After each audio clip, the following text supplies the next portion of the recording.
Well, from coast to coast in the biggest cities and the smallest towns, millions of Americans have marched under the banner of Black Lives Matter, demanding justice and equality. The vast majority of these demonstrations have been peaceful. At the same time, we have all seen the violence, the looting, destruction, and now deaths in some instances as well. A Trump supporter gunned down in Portland, allegedly by an Antifa supporter. 2 protesters killed allegedly by an armed teenager who traveled to Kenosha, Wisconsin to protect businesses and, quote, help people.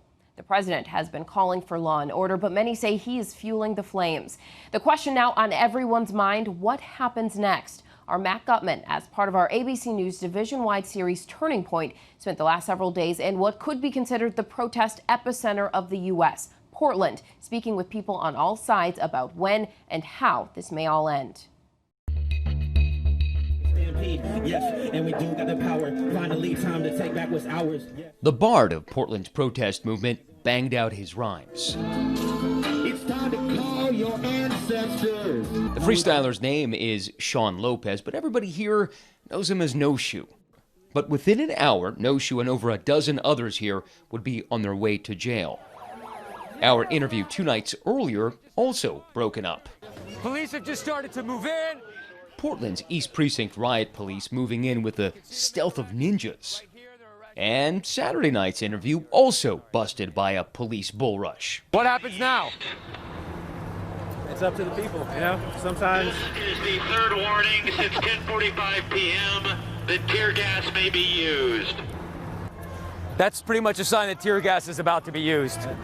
Oh, here are the cops, right? Actually, they're right here. In the stampede away from the flailing batons, our crew split up, our cameraman knocked down. All right. That night, protesters with a significant escalation. On their 100th night of protests, they tossed gasoline bombs. Those Molotov cocktails cracking at the feet of a demonstrator who then seemed to dance through the fire, rolling on the pavement, bystanders trying to slap out the fire. As so often happened, police declared a riot, blanketing streets with tear gas. See that cloud of yellow mustardy-like smoke? The entire corner here was lit up.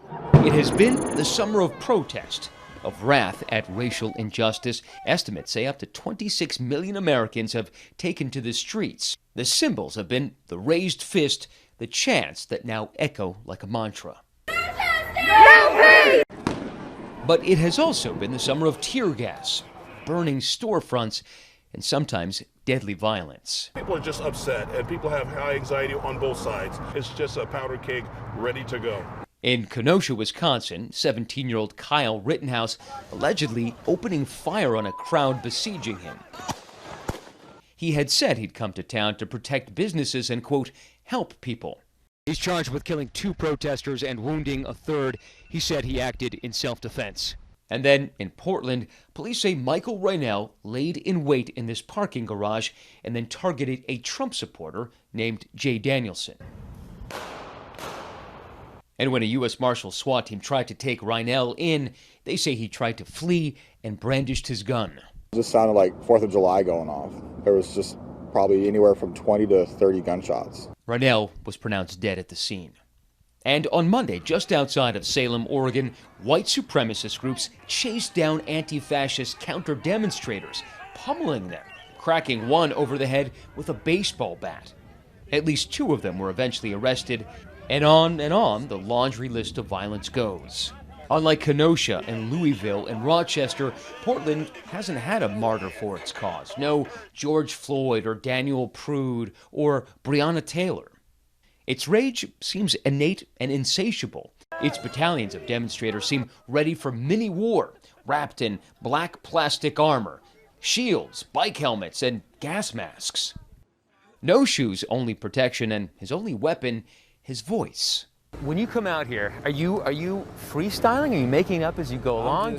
Yeah, easy like 1, 2, 3. I'm with my friend Matt on ABC. All we need is peace, L-O-V-E. Look, we don't like police. Yeah, just freestyling off the top, yeah. And what's it like? I mean, you described what you do and Trumpet Man as being, you know, the bards of this movement. How's it going? Yeah, people need that morale boost, you know what I mean? We're speaking positivity, we're coming out here, we're showing that we're not fearful, and it really boosts people's energy and morale. while we're getting bombed with tear gas, you know what I mean? Oh, here are the cops, right? Actually, they're right here. We lost him in that cloud bank of tear gas, but caught up with him the next day. On Sunday night, he and another musician known as Trumpet Man played as those mattresses burned. Within hours, they'd be in jail, arrested for disorderly conduct and interfering with a peace officer. 103 days into this amorphous protest movement, the saga of these two performers tells the story of this protest movement. A seemingly endless cycle of protest, provoke, scatter, and repeat. You can often hear the crowd say they're like water, flowing. That also means there's no hierarchy here and therefore little leadership. On Saturday night, after the Molotov cocktails, we watched as protesters tried to regroup in a park. A short march later, two squads joined. It felt like success, water meeting water. And again, they poured out into the streets. And yet again, couldn't decide where to go or what to do. So for the next 2 hours, they walked in circles. What they have in perseverance, they seem to lack in a cohesive message. For his part, No Shoe waxes on about self-governing, about the total abolition of police. Where do you hope this movement goes? I'm really for just abolishing police, tearing down the system, building a better, beautiful one, you know? Do you want to see no police? I mean, do you think the police should be abolished completely? Absolutely. Yeah, we don't need police. We don't need, we're not babies. We can govern ourselves, you know what I mean? You would need somebody to do the governing, right? I think the people are definitely capable of that, and I think we're strong enough to lead ourselves and govern ourselves and police ourselves. That's not a message everyone can get behind. You're not someone who believes in defunding the police. No, absolutely not. Mainly because I'm black and I live in a low-income community, and I believe that police should be made up of the community.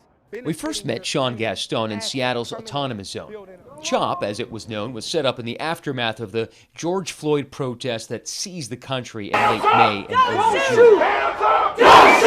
Since then, Gaston's become something of a professional protest speaker, known for his nuanced arguments and his trademark button-ups and bow ties. You don't believe in defunding the police. We already don't have enough police officers of color, right? So if you grow up in a low-income community and you see this, you see the drugs, you see the gangbanging and prostitution, and you're not getting no opportunities. You got a lot of things that you could achieve to do at 18 years old, right? Instead of committing your first felony and being incarcerated. Instead, why don't you be that jailer? You're saying you want to see people in your community go into corrections, go into the Postal Service. Enforcement, go into Postal Service, go into positions that we see every day. We see that cop every day. We see that postal worker every day. Hey, you can be that person instead of hanging out and doing this and doing that and carrying on raising the ruckus. If you're doing that. So you're calling for change from within? Within, absolutely. Out here, his bow tie and the crowd of folks wearing black isn't the only thing that makes him stand out. People are chanting Black Lives Matter right now, but over the past couple nights, you don't see that many people of color out here. No, you don't. And Black Lives Matter, exactly right, but we need more black people coming out. I think a lot of black people are staying at home because they feel like this movement's been hijacked, right? The movement's been hijacked. It's been hijacked, right? There's not a direct leader of the Black Lives Matter movement. We watched Gaston work that crowd on Friday night before he began to be heckled for not wearing a mask. I asked nicely, dude. All I asked is, can you you're wear a costing me mask? to. But Gaston's expulsion became moot just minutes later. Including, but not limited to, tear gas and/or impact weapons. You see them make arrests. There's a theatricality to these protests. Some refer to it as violence light, and the BLM and Antifa movements depend on squadrons of streamers, easily identifiable by vests and jackets festooned with the words press. Now, these are not traditionally accredited reporters, but they put out hours of streams a night documenting the unrest. They often blur the line between press and activist. One of them is a man named Jedi. Am I surprised by the dedication? I mean, not really. No other city in America has had 100 nights of... Consider what's at stake? No. Yeah, so how would you describe it? Is this Antifa? Is this anti-police? Is it... A lot of anti-fascist people. This is anti-fascist. And that's one thing we need to stop saying Antifa, because I feel like people have severe cognitive dissonance when they attribute Antifa to terrorists. We are anti-fascists.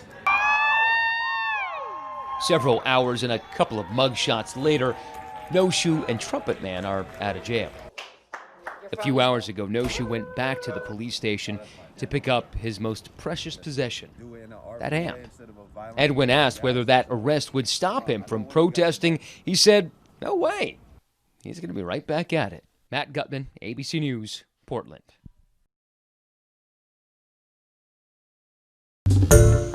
Hi everyone, George Stephanopoulos here. Thanks for checking out the ABC News YouTube channel. If you'd like to get more videos, show highlights, and watch live event coverage, click on the right over here to subscribe to our channel, and don't forget to download the ABC News app for breaking news alerts. Thanks for watching.